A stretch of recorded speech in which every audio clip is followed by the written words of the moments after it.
গত 12/7/2024 তারিখে Bidhannagar cyber police স্টেশনে হিটকোর তরফে একটা কমপ্লেন রিসিভ হয়। এই কমপ্লেনের বিষয়বস্তু ছিল হিটকোর সরকারি ওয়েবসাইটের মতোই আরেকটি ওয়েবসাইট বানানো হয়েছে সাধারণ মানুষকে বোকা বানানোর উদ্দেশ্যে। এই মর্মে বিধাননগর সাইবার পুলিশ থানায় একটা এফআইআর স্টার্ট হয়। এই কেসের তদন্তভার যায় লেডি সাব ইন্সপেক্টর রানুশ্রী ঘোষালের কাছে।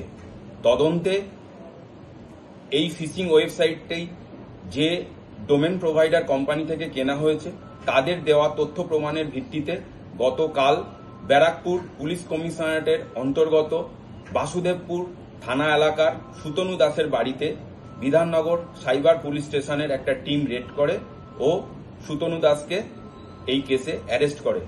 এই কেসে ব্যবহৃত সমস্ত ডিজিটাল এভিডেন্স আমরা সিজ করতে পারি। আজ মহামান্য বিধাননগর আদালতে ধৃত ব্যক্তিকে প্রেস করা হবে। এই কেসের তদন্ত চলছে।